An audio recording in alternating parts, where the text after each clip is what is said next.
And today we are talking about fathers because that is, of course, it is Father's Day weekend. Okay, now let's backtrack a little bit. Now, were you able to? No, not were you able to. But what are the things that you would want to teach your kids about being a father, especially your boys, since you have two boys, right? I have two boys and a girl, and so the ages are. Let's just pretend that it's July already, so it's two of them are in July. It's 20 years old, 15, and 13. That's the ages of the kids. So boy, girl, boy. And what would I like to teach them?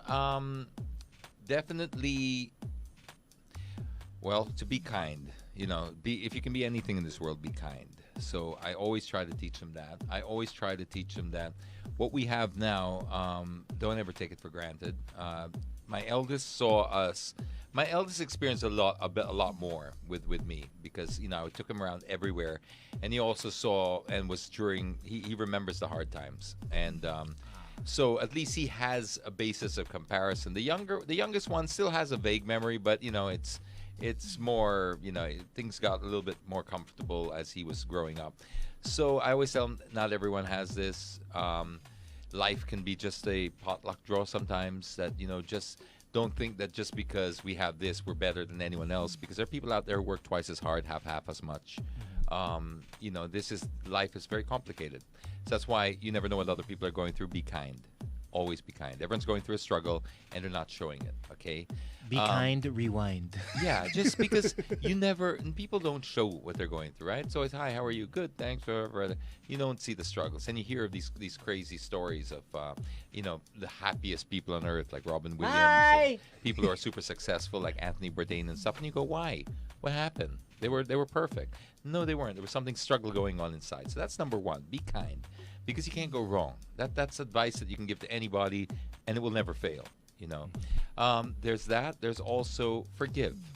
This is why I wanted to show that act of forgiveness. I didn't have to forgive my father. I didn't have to do that.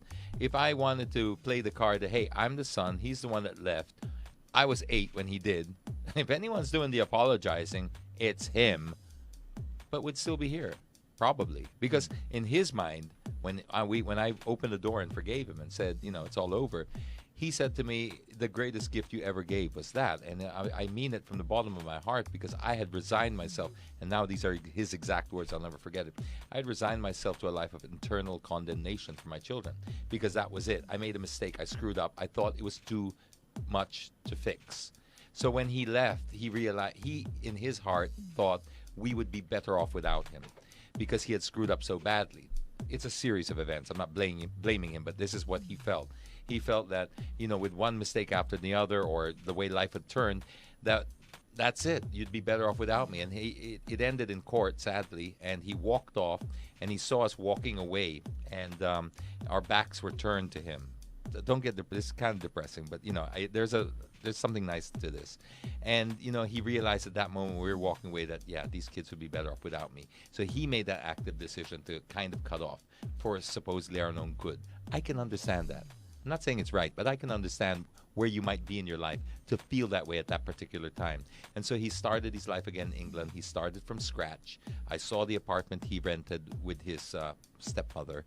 Imagine how from this beautiful house we had here, he was vice president of a top company. He was the president of an airline for a while. He was, and now he had to share this little tiny, cold, dingy box. And when you say a box in England, it's a box. It's a cold, wet, small, tiny sort of tenement housing type of block. Wow. And he had to share that with his mother for a while, and he rebuilt his life. And then later on, that was it. He had sort of not forgot about us. He would send letters. We just never answered.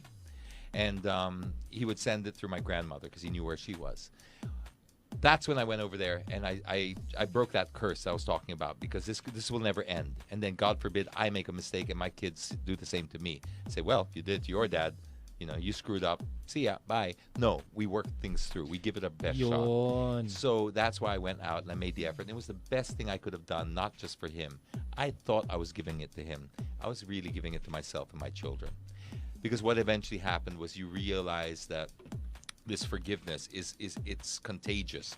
It opens up the door to so many blessings. And I don't say that necessarily from a religious point of view. You could be an atheist and feel the blessings. Call it what you like. Good graces, energy. It doesn't matter. It's positive that comes into your life, and it changed me forever because after I gave him that, I spent 7 wonderful years with him. I would visit him 2 to 3 times a year, sometimes more. And I was able to convince him to come over to the Philippines after 25 years. And he met all his grandchildren and my 2 brothers. So that was a grand reunion. Wow. Yeah. And it was... Yan ang okay. Yan ang okay. So that happened, and that was a milestone because that closed the chapter for him, that very painful chapter. He thought he was ostracized. He was a pariah. And it ended up, okay, we wiped the slate clean. He came over. He met all his grandchildren. He met his children. He hugged everybody. Everyone said, it's all forgiven, forgotten. And then he passed away.